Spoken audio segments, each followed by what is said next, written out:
En 1580, à quelques encablures où croisent ces très belles pirogues de mer, les Portugais débarquèrent pour répondre à l'invitation de deux individus gesticulant sur la plage en faisant des signaux de présence avec leurs pagnes. Il s'agissait de Pathé le métayer du roi passé et de Zoumbé, employé à la ferme. Quelque temps après, se forma une cohorte lourdement armée pénétrant les lagunes de Ouidah pour se rendre à Saré, capitale du royaume des Quédas, distante de 9 km du littoral. Les premiers Européens, en particulier les Portugais, venaient de découvrir Ouidah, dénommée Lékoué.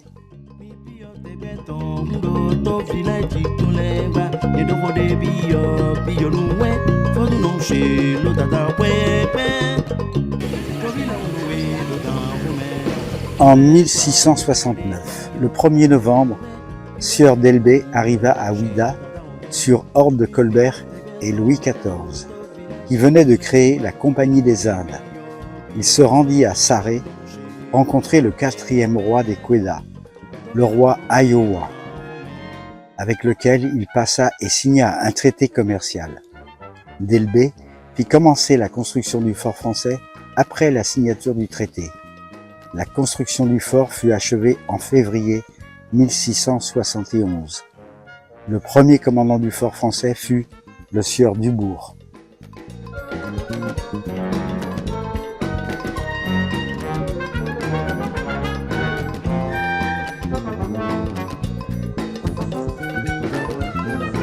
Alors, bienvenue à Ouidah, une ville historique et touristique qui a eu sa restauration lors du festival Ouidah 92. Moi, on m'appelle Seglono Rémi, guide animateur des musées et des sites de mémoire. Je suis bilingue, parlant français et anglais. Je vais vous raconter un peu l'histoire de Ouidah. Ouidah était la ferme qu'on appelait en temps et communément dans notre langue gléoué. Et le royaume même était à Savi, en temps appelé Saré.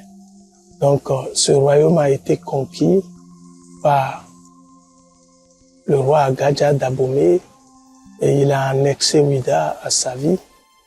Donc aujourd'hui, cela est appelé Ouidah. Alors que en temps, c'était le peuple Quéda qui vivait ici et qui travaillait, vivait de la chasse, de l'élevage, de la pêche, etc. La forêt sacrée, on relate l'histoire du fondateur de la ville de Ouidah, qui n'est pas mort et puis enterré. Et il s'est métamorphosé en un arbre. Et cet arbre-là étant le principal arbre sacré qui a donné à cette forêt son caractère sacré. Et une partie de cette forêt a été utilisée comme un musée à ciel ouvert, balisé de statues qui relatent l'histoire de notre patrimoine culturel. Mais avant, cette forêt était gardée et fermée à tout profane. Si on peut y accéder, c'est grâce à ce festival. Et cette forêt regorge beaucoup. Du côté médical, je vais parler de notre médecine traditionnelle où les grands prêtres vaudous ont la connaissance de ces plantes pour pouvoir faire de la phytothérapie, où je reviens encore sur la médecine traditionnelle. Et ils peuvent guérir beaucoup de gens à travers l'utilisation ou avec la vertu des plantes.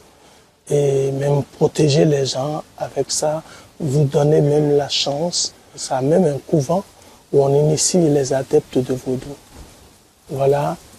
Aujourd'hui, la ville a été rénovée, où je parle de la ville par rapport aux sites, ont été rénovés par le président de la République, président Talon, qu'on remercie d'ailleurs. Donc c'est un lieu à caractère touristique et on invite tout le monde de venir dans cette ville pour découvrir le patrimoine qui s'y trouve.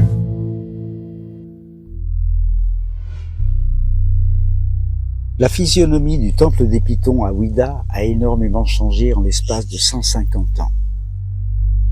Autrefois, une forêt très dense l'entourait. La superficie était de 5 hectares environ. Elle s'étendait du fort anglais, le fort William, pour atteindre les abords du fort français, le fort Saint-Louis de Grégory, et allant jusqu'à Lagor, l'administration royale du Dahomey, dans le quartier de Fons-Ramé. Dangbénon-Deyi, dont le règne est situé entre 1877 et 1918, racontait à sa descendance que le temple des Pitons était placé au cœur de la forêt, avec un mur d'enceinte en terre de bar et 4 cases couvertes de paille. Une case était réservée aux Pitons, comme c'est le cas encore actuellement.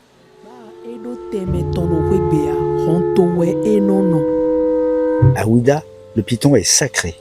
Il symbolise la sagesse et la douceur. Sa venue à l'intérieur d'une maison est toujours bien accueillie. Sa présence apporte la vie, la santé et le bien-être. Le Dangbé est également un réceptacle enfermant 7 âmes en voie de réincarnation. Malheur à celui qui voudrait lui faire du mal. Le temple de Piton est une attraction majeure du tourisme à Ouida.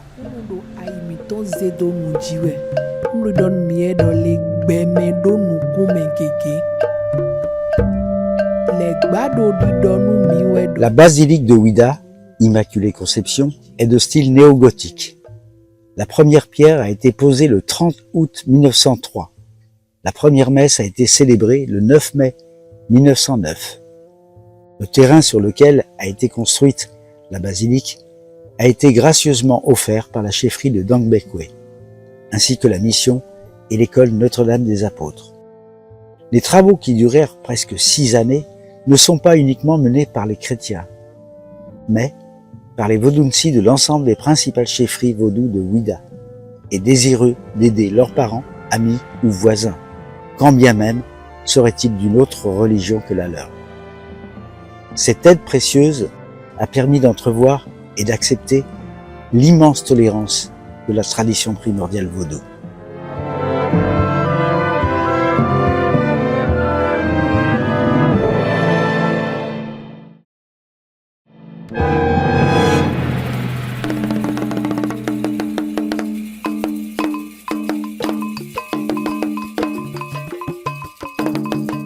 Vers la fin du XVIe siècle, jusqu'au milieu du XIXe, des arrivées massives de groupes d'hommes et de femmes sont venus à Ouida pour se mettre sous la protection des Européens en se mettant à leur service. Ils rapportèrent avec eux leurs us et leurs coutumes, continuant ainsi à entretenir leur vaudou et croyances anciennes. C'est la raison pour laquelle l'ensemble du panthéon vaudou y est bien implanté.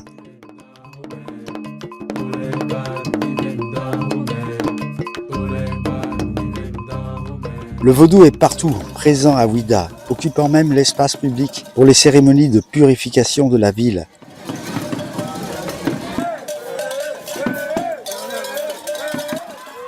Les grandes cérémonies processionnelles, comme la Gozindida ou la To'i, attirent des milliers de gens agglutinés sur le parcours. De plus en plus d'étrangers viennent également d'Europe ou du continent américain assister à ces grandes processions. Le vaudou puise sa force des éléments fondamentaux de la vie, l'air, le feu, l'eau et la terre, certifiant par là que le vaudou fait corps avec les grandes traditions primordiales de notre planète, au même titre que les aborigènes, les chamans du nord de l'Amérique ou de Sibérie, de l'église celtique, du soufisme, du bouddhisme tibétain, des hindouistes balinais et bien d'autres encore. Aujourd'hui, en ce début de 3e millénaire, le genre humain s'inscrit de plus en plus dans une démarche plus spirituelle, allant même vers les grandes traditions primordiales. Le partage, la tolérance et l'échange deviennent des valeurs appréciées et incontournables par la jeunesse d'aujourd'hui en quête de vérité.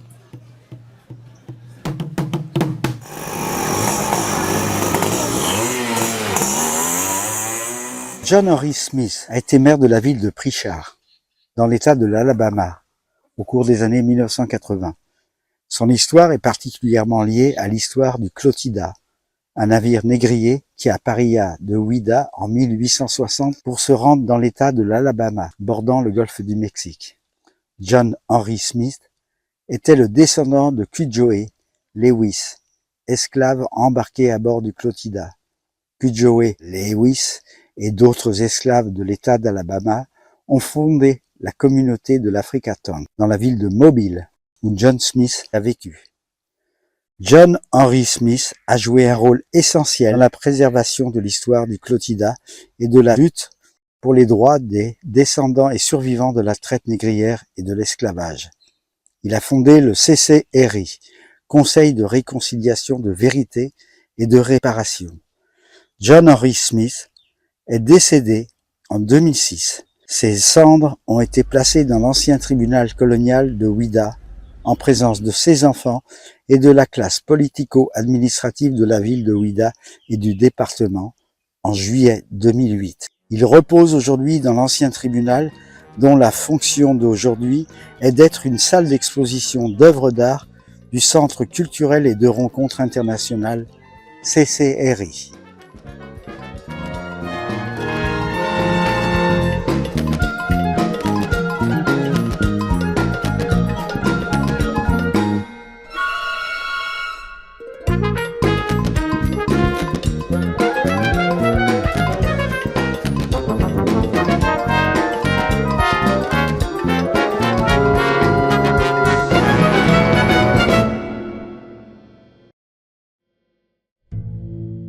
La porte du non-retour à Ouidah commémore la déportation de plusieurs millions de captifs en direction des terres américaines pour être réduits à l'état d'esclaves. La traite transatlantique. Construite sur le domaine maritime, le terrain a été béni au début septembre 1994 par Dagbo Hunon Huna, le chef suprême du Vaudou, chef de la mer, le 10e chef de la dynastie des Hunon. L'inauguration de la porte du non-retour a eu lieu le 2 décembre 1995. La porte du non-retour exerce une forte attraction humaine, baignée par une incommensurable émotion. Ouidah, ville au charme suranné, ville de la mémoire gruyère, ville couchée debout, agitée par le vent des réminiscences. Mettez tous vos sens en alerte pour dire avec moi que la traite négrière, déportation, dépouillement, dépossession est un crime contre l'humanité, commis par l'acheteur et le vendeur.